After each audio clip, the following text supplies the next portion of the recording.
ದೊಡ್ಡಬಳ್ಳಾಪುರದಲ್ಲಿ ಇರೋವಂಥ iPhone company opposite Sairam ಕೆಫೆನಲ್ಲಿ ನಮ್ಮ ಡಿಸ್ಟ್ರಿಬ್ಯೂಟರ್ ಕಡೆಯಿಂದ 5 ಕಿಲೋವ್ಯಾಟ್ ಇನ್ವರ್ಟರು ಇನ್ಸ್ಟಾಲೇಷನ್ ನಡೀತಾ ಇದೆ. ಸೋಲಾರ್ ಪ್ಯಾನಲ್ನ ಅನ್ಲೋಡ್ ಮಾಡಿಕೊಂಡು ರೂಫಿಗೆ ಶಿಫ್ಟ್ ಮಾಡ್ತಾ ಇದ್ದಾರೆ. ಇದು ಬಂದು ನಿಮಗೆ ಶೀಟ್ ರೂಫು. ಸೊ ಇದಕ್ಕೆ ನಿಮಗೆ ಮೌಂಟಿಂಗ್ ಕ್ಲ್ಯಾಂಪ್ಗಳು ಬರುತ್ತೆ.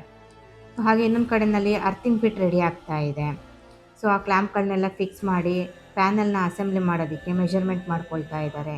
ಕೇಬಲ್ ಕನೆಕ್ಷನ್ಸ್ ರೆಡಿ ಆಗ್ತಾ ಇದೆ. ಇದು ನೋಡಿ ಆಲ್ಮೋಸ್ಟ್ ಪ್ಯಾನಲ್ ಕನೆಕ್ಷನಿಗೆ ರೆಡಿಯಾಗಿದೆ. ಡ್ರಿಲ್ಲಿಂಗು ಟ್ಯಾಪಿಂಗ್ ಎಲ್ಲ ಮಾಡಿಕೊಂಡು ಕೂರಿಸ್ಕೊಳ್ತಾ ಇದ್ದಾರೆ. ಮತ್ತು ಅರ್ಥಿಂಗ್ ಕನೆಕ್ಷನ್ಸ್ ಕೊಡ್ತಾ ಇದ್ದಾರೆ. ಕಾಪರ್ ರಾಡು, ಅರ್ಥಿಂಗ್ ಕೆಮಿಕಲ್ಲು, ಹಾಗೆಯೇ ವೈರಿಂಗು ಎಲ್ಲನೂ ರೆಡಿ ಮಾಡ್ಕೊಳ್ತಾ ಇದ್ದಾರೆ. ಸೊ ಇದು ಬಂದು ನಿಮಗೆ ಲೈಟ್ನಿಂಗ್ ಅರೆಸ್ಟರು. ಸೊ ನಾವು ಲೈಟ್ನಿಂಗ್ ಅರೆಸ್ಟರ್ನ ಫಿಕ್ಸ್ ಮಾಡೋದ್ರಿಂದ ಗುಡುಗು ಸಿಡ್ಲಿಂದ ನಮ್ಮ ಸೋಲಾರ್ ಸಿಸ್ಟಮ್ನು ಪ್ರೊಟೆಕ್ಟ್ ಮಾಡುತ್ತೆ. ನೋಡಿ ಆಲ್ಮೋಸ್ಟ್ ಎಲ್ಲ ಪ್ಯಾನಲ್ಸು ಫಿಕ್ಸ್ ಆಗಿದೆ ಇವಾಗ. ನೆಕ್ಸ್ಟ್ ಬಂದು ಬ್ಯಾಟ್ರಿ 5000 ವ್ಯಾಟ್ ಅವರ್ ಬ್ಯಾಟ್ರಿನ ನಾವು 2 ನಂಬರ್ಸ್ನ ಹಾಕ್ತಾ ಇದ್ದೀವಿ ಇಲ್ಲಿ. ಹಾಗೆಯೇ 5 ಕಿಲೋವ್ಯಾಟ್ ಇನ್ವರ್ಟರ್ನ ಕನೆಕ್ಟ್ ಮಾಡ್ತಾ ಇದ್ದೀವಿ. ಮತ್ತು ವೈರಿಂಗು ACDB DCDB ಎಲ್ಲನೂ ಕೊಟ್ಟು ಕನೆಕ್ಷನ್ಸ್ ಮಾಡ್ತಾ ಇದ್ದೀವಿ. ಸೊ ಡಿಸ್ಪ್ಲೇನಲ್ಲಿ ರೀಡಿಂಗ್ ಕೂಡ ನೋಡ್ಬೋದು ನೀವು. ಇವರಿಗೆ KEB ಕನೆಕ್ಷನ್ನೇ ಇಲ್ಲದೆ ಇರೋದ್ರಿಂದ ಆಫ್ ಗ್ರಿಡ್ ಮೋಡ್ನಲ್ಲಿ ಸೆಟ್ ಮಾಡಿದ್ದೀವಿ. ಮತ್ತು KEB ಕನೆಕ್ಷನ್ ಸಿಕ್ಕಿದ ಮೇಲೆ ಹೈಬ್ರಿಡ್ ಮೋಡ್ಗೆ ಸೆಟ್ ಮಾಡಿ ನೆಟ್ ಮೀಟ್ರಿಂಗ್ ಕೂಡ ಮಾಡ್ಕೋಬಹುದು.